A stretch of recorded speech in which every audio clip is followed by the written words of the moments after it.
Good morning, ladies and gentlemen. Sincerely apologize for the delay. We were experiencing some technical difficulties with the webinar software. And for all those who are attending, I hope you're having an excellent Friday and that you're easing into the weekend. Thank you for tuning in to this webinar, How to Maximize Returns from Your Email Campaigns. You can talk about this webinar online using the hashtag Juvlon if you're already on Twitter. That's me. My name is Naresh Bhaktani. I head the company Niche Software, which has created the email marketing product Juvlon since the last 5 years, and I've been consulting on email marketing since more than 8 years now. That's my picture. Not my best picture, but let's just say it's not my Friday face. But enough about me already. This webinar is not about me. And before I begin to talk about, this webinar is not about email delivery. It's not about list management or list hygiene, nor is it about creating great subject lines. This webinar is about getting the most of your existing campaigns that are being delivered. I'm assuming you're already running some sort of email marketing program. You're delivering to your existing list and following some email best practices. I'm going to show you how to make those campaigns more effective and return-oriented by doing simple things. I'm not going to ask you to change your programs or revamp your strategy. This webinar is about adding some interactive elements to your campaign, integrating mobile within your email campaigns, tweaking your existing campaigns, tweaking your existing campaign content, and some other things that you can do before and after to increase your campaign returns. Some of the examples you will see are from our own clientele, and others we've researched online for your benefit. Let's begin with a quick poll. What I'd like to know is, do you existingly measure your returns from your email campaigns? Just answer simple yes or no, and you'll soon see a poll screen. Click on the poll, click answer yes or no, and in about 10 seconds we'll have the results.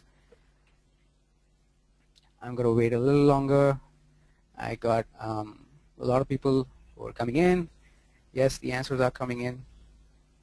Wow, I see a good amount of participation.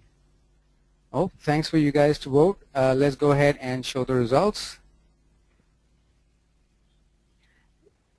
So these are the results so wow, okay. So it's even Steven. Some of you do, some of you don't. Nearly half of you, a little more than half of you are actually measuring your returns, which is a good thing, and some of you aren't. So let me just tell you, you must measure your marketing returns, be it any medium. And the good news is, email is a highly measurable and return-oriented medium. But I've been talking return. I've already mentioned return about 5 times. I just need to understand, or I need to tell you what do I mean by return, and what do you think means by return? Does it mean money? Actually, it does, and it must. As an overall objective, it should mean money. But not every email campaign may give you a sale directly. Sales may be a larger goal of your marketing objectives, but the objective needs to be defined. If you're running a series of emails which form a campaign, please define the objective of the campaign. The objective of each email will be to drive clicks. That's what each email serves. An email, we'd like to think, is not simply a display medium. It needs to be actioned upon. And in my experience, I've come across various goals of campaigns. Let me share some of them with you here. This campaign goal campaign objective could mean driving footfalls to a store, encouraging inquiries, generating sales that's relevant to e-commerce companies, helping with downloads, which means promoting a white paper or a journal of some sort, getting registrations, getting your own audience to update their information, getting more information from your audience, having specific emails exclusively targeted towards increasing your social media base. And if you have video on your website, or if you want people to see something on your website, the objective of the email would be to drive traffic to your web pages. In fact, we've used email campaigns to encourage people to download our email trends report, specific for India. We've also used email, like this one, you would have received this one, was not direct sales, is not direct sales. I'll show you another interesting example from Tesco. Tesco is right here. This is an interesting case. Tesco did something very fundamental. It asked its customers to add the Tesco email to their address books. That ensures all future communication, all future emails from Tesco safe passage into the customer's inbox, i.e. a clear channel for future communication between Tesco and its customers. Now, I'd like to know, what kind of return-oriented campaigns have you done? In fact, I'm sure each one of you attending today would like to know what kind of campaigns are others doing. Let's have a quick question for you. Which campaign have you run so far? Select as many as apply. All right, it's not a poll. It's multiple choice. So go ahead and click as many as apply to you, and we'll wait for the answers. Cool, the answers are coming in. I'm seeing good participation, and people are, wow, okay, wonderful.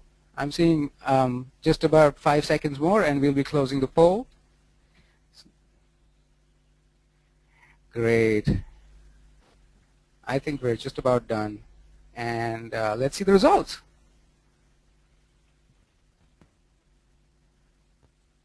Wow. All right. So your money is on the money. Is that right? So a lot of you, that's interesting. A lot of you, let me just get this right. Many of you have been doing great campaigns. That's excellent. We've got encouraging results for every answer. That's great. But what is interesting is that this shows a lot of you still think email marketing is used primarily at generating direct sales. Okay then, let me take you through some examples for doing just that, generating sales. I'm going to show you 3 campaigns which have been successfully conducted by our clients to clearly see a return from their email marketing. Let's start with case 1. We've had to anonymize the client's identity here, but the campaign is still relevant. This is an example of a retail store who has an active, loyal customer base. The idea here is to get the customer to physically come to the store, i.e. increase footfalls. This is not an e-commerce store example. A customer gets birthday wishes. You can see, Dear John Doe, happy birthday, may your day be fulfilled, and get a flat 20% discount. The customer can send this email as a personalized voucher to his or her own mobile phone and avail the discount at the store. No printouts necessary and completely instantaneous. Once the customer clicks on the big yellow button, yes, send me my birthday voucher on my mobile, this is the screen that they see. They're taken to this landing page where they can confirm their number or update their number and go ahead and receive the coupon. If you already have the customer's details, like the mobile number, you don't really need to show this page. You could just go ahead, send them that coupon, and then go on to a thank you page.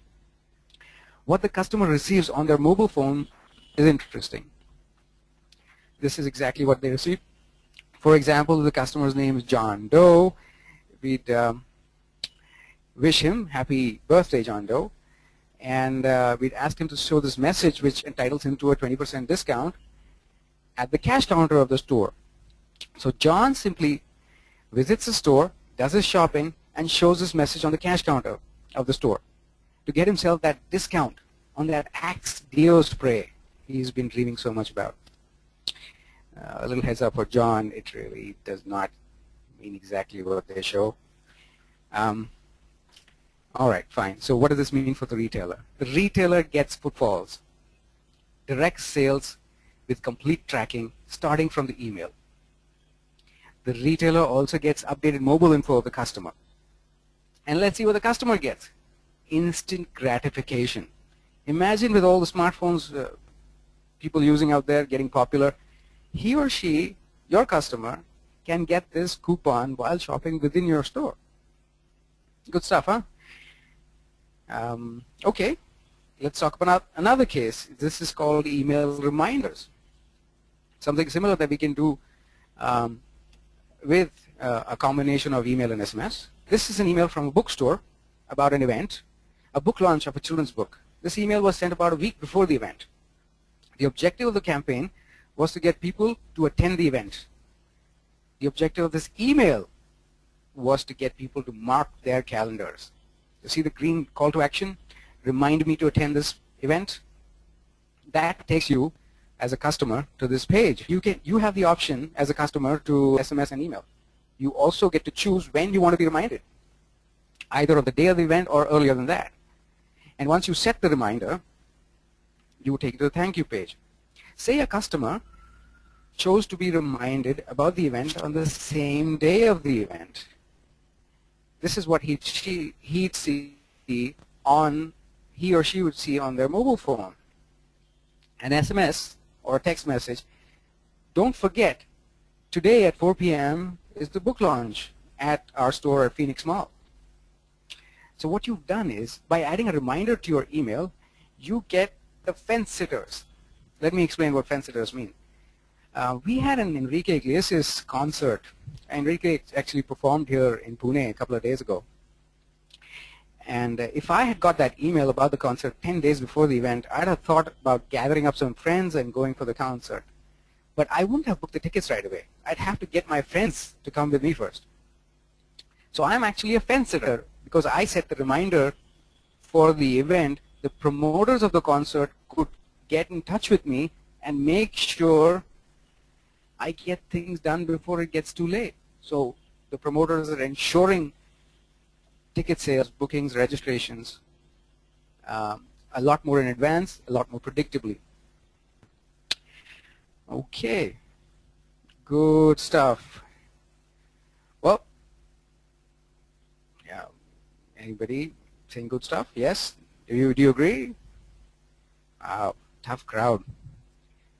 Well, oh, yes, that's right. You're all muted. Okay. Well, I'll encourage you to use the chat window. You can put in your questions. You can praise me. You can criticize me. Everything's welcome. Right. Moving on. Here, I have something for the services industry. This is an example of a financial services client, a mutual fund company to be specific. They wanted to promote their new SIP fund to their existing customers. It was a time-bound promotion. Hence, you see the click to remind me button, remind me later button. But I'd like to drive your attention to the middle button that says click to receive a callback. Now, about financial products, people like to buy from people, especially financial products, because these products need some consultation, some advice. And remember fence sitters? Those people who haven't made that decision yet, here's a way for them to have that advice. Now you click on that button, a customer clicks on the button, click to receive a call back. This is what they see. Once again, if you have the customer's details, this is not what they need to see. You could go ahead and directly show them the thank you page. But on this page, what you're doing is allowing the customer to update the information, their mobile information. We're also setting the customer's expectations. I haven't spelled expectations right here. Sorry for the typo there. But you got to set the customer's expectations, and this page helps you do that. This is what they see. That's actually, this is In this case, the SMS is actually sent to a call center, sales department, or to a salesperson. This is instantaneous.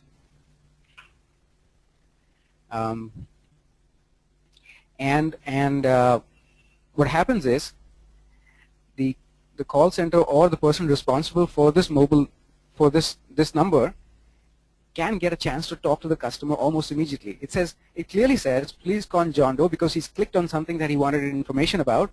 That's his number, and what did he have his doubts about? I mean, which is the fund that they really wanted to know about, and what service they really had a question about. The same message can be sent as an email as well.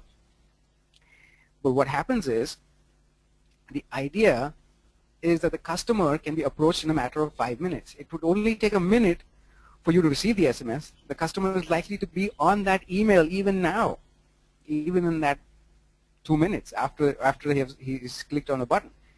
The turnaround time can be reduced tremendously.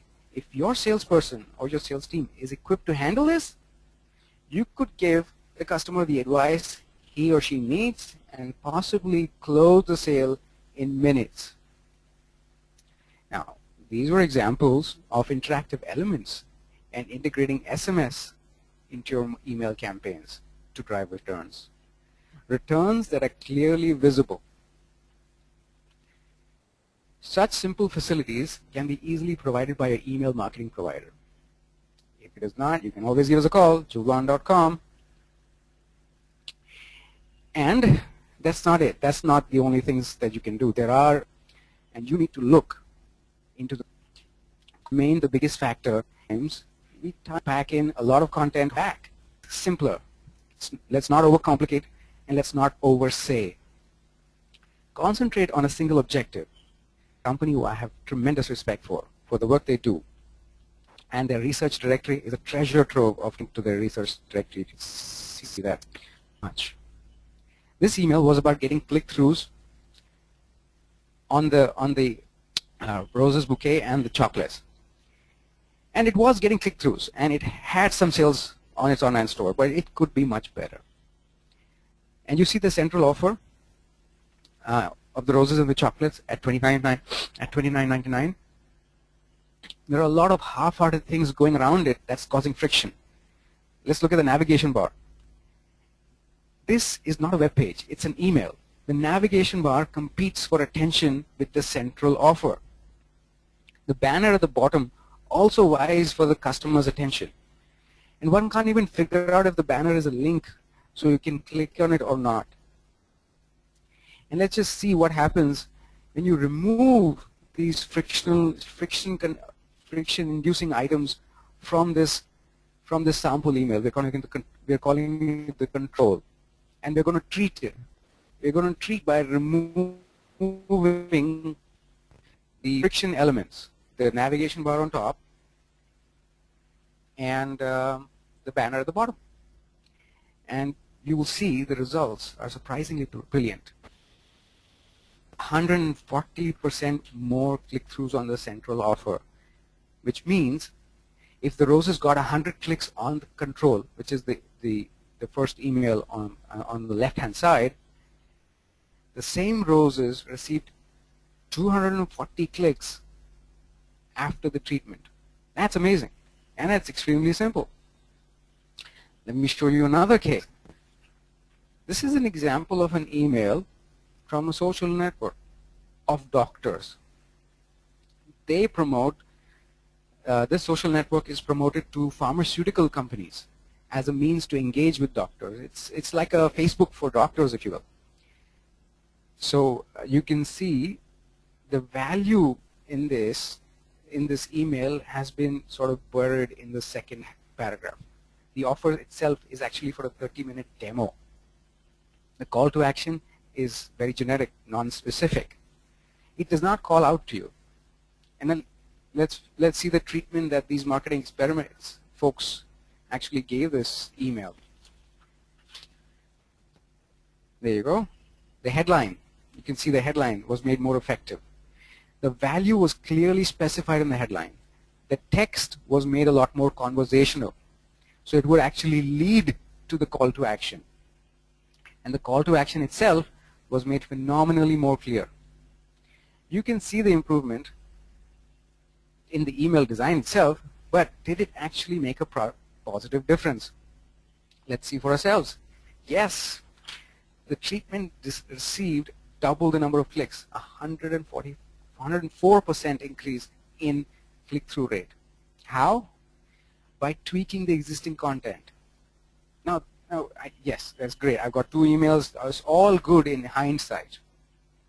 I've seen 2 emails in the past performing how they do it, and I'm showing it to you. But how do I know, and how do you know what's supposed to work for you? I mean, you haven't run a campaign yet. How are you supposed to predict the results? Truth be told, being an expert, even I can't predict the results and guarantee success between 2 similar campaigns. But I don't want to predict. I'd rather let a focus group decide and then make a decision.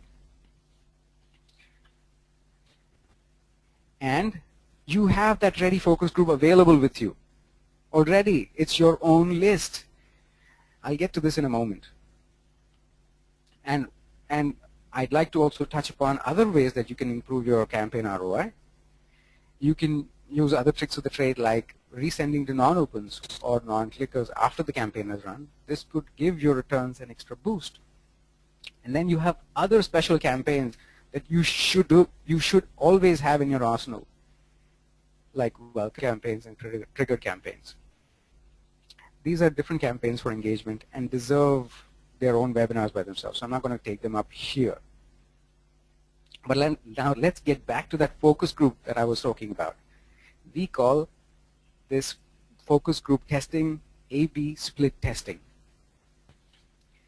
There are times when you may have 2 creatives or 2 ideas to execute for a campaign, and you don't know which one will be successful. There is a way to take the guesswork out of this situation. A/B split testing. That's the best tool for campaign comparison, even before the campaign is actually run. So they take 10 to 20% of your list and call this your focus group. Send version A to one half of your focus group and version B to the other half of your focus group. Whichever version performs better, send it to the 80% of your list, the rest of your list. Okay, enough talk. And let's go interactive on this. In fact, I'm going to include you into an A/B test right now. And once again, thanks to Marketing Experiments for giving me the providing the for having these A/B test creatives, which I can demo this for you. So, all right, I'm going to show you 2 creatives. Which one do you think will perform better? This is email version A. This is an email from a financial house, and they're promoting a guide to making good business plans.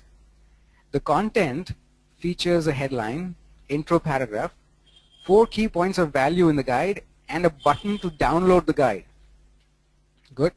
All right, let me show you version B. Version B of the same email. The headline is different. The text includes 3 paragraphs from the guide and a link to view the detailed guide. Now look at this very carefully. I'm going to place them side by side, and you tell me which will perform better. This is I'm asking you to predict. All right?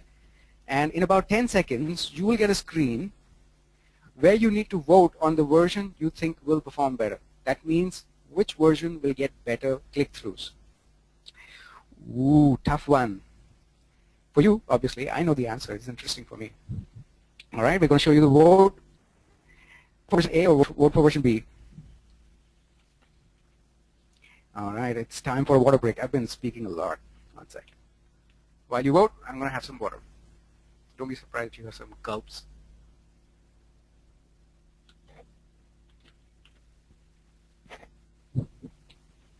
All right.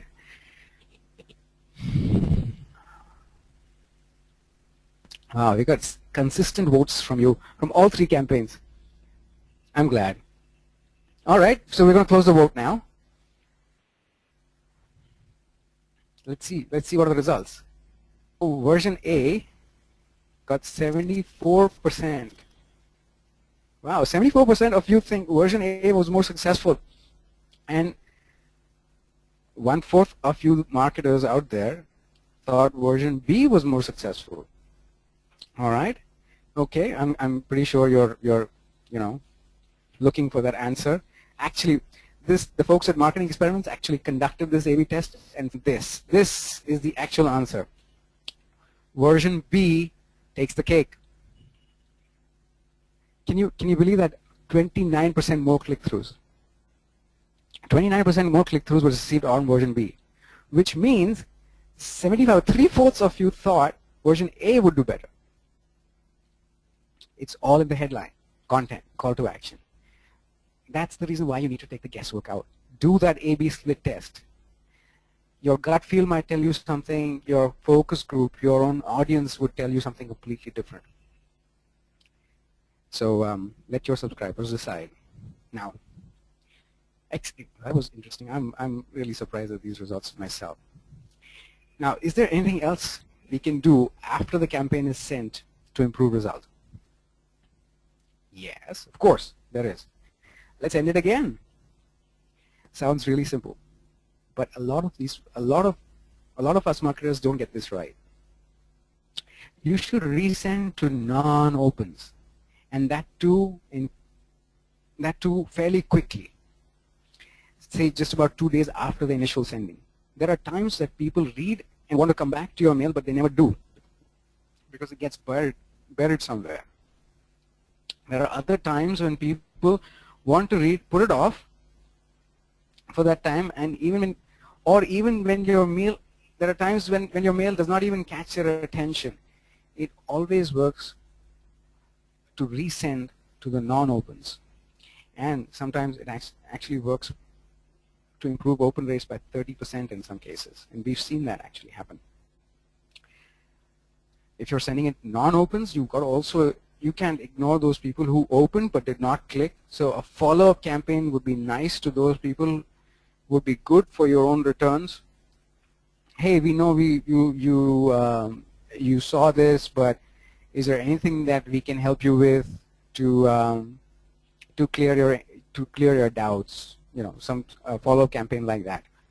And there's also a case where those people who actually did click but did not convert, that's the abandoned lot. For example, like shopping.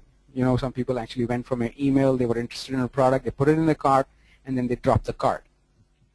That's the abandoned lot, which means it's not enough to talk about email optimization. You really need to know how your landing page is performing. Like I said earlier, your email's objective is to get clicked.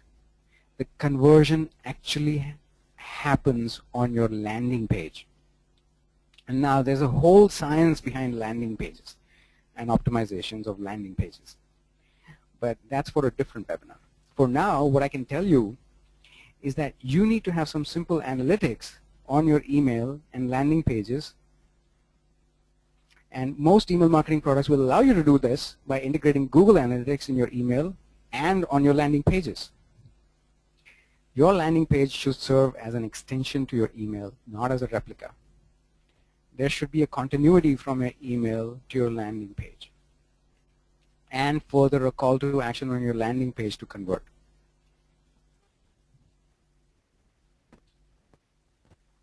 I skipped this slide. This is all about landing pages. This is exactly what I was just saying. So what have we learned from these from this webinar? We're almost at the end. What have we learned in the last 30 minutes? I'll tell you what I've learned. You guys are a really quiet lot. You haven't said a word. Okay. All right, seriously. You need to define your campaign objectives. Not every objective is direct sales or money generated. Add interactive elements to get clarity of returns. I've given you some examples of SMS integration, but a lot of these things can be achieved through response emails as well. Look at your existing content and see if it is focused on your objective. Let's reduce clutter. Let's reduce friction. And test. Test before you send to get the most optimum results. Resend your campaigns to non-opens and landing pages are the place where conversions happen. Right. So that's about it. That's my gyan. That's the stuff that I wanted to tell you. It's just about 20 seconds to go through the question, go through the first question, and I will take questions. I'll take one of those. I'll take some of the questions that you've submitted, and in case I can't take all of them, we will send you a reply by email to those questions. Let me take the first question here. What is the cost involved in sending email campaigns like these, which means like the ones which are integrated with SMS? Well, cost involved in sending these emails would be some transactional costs, because first there are the email costs, and then there are, if you're integrated with SMS, then there will be some SMS costs. But the kind of return that you're going to get by having things measurable, the cost is not going to be that much. Frankly, think about it. You're sending an email, you get an average response rate about 10%. 10% of those people might actually go ahead and opt for an SMS.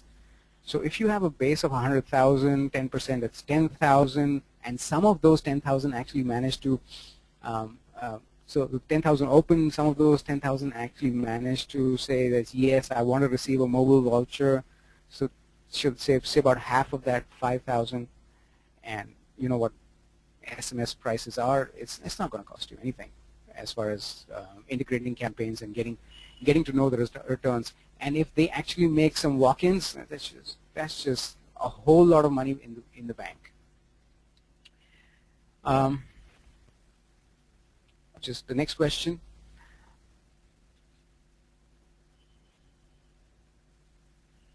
How are the two cases? How are the A/B split cases compared?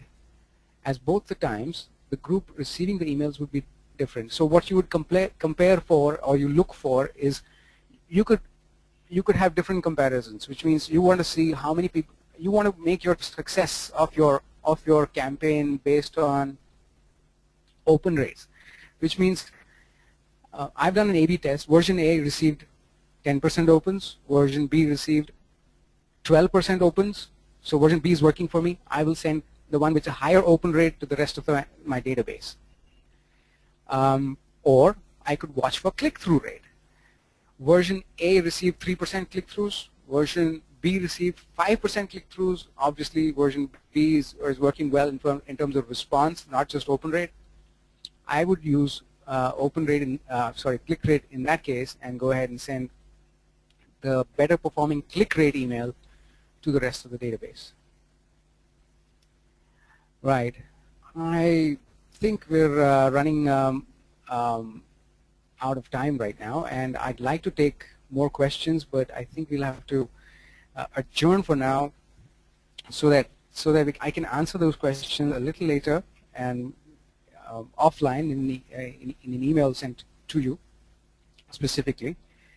So once again, that's me, and signing off right now, and I hope to see you the next event.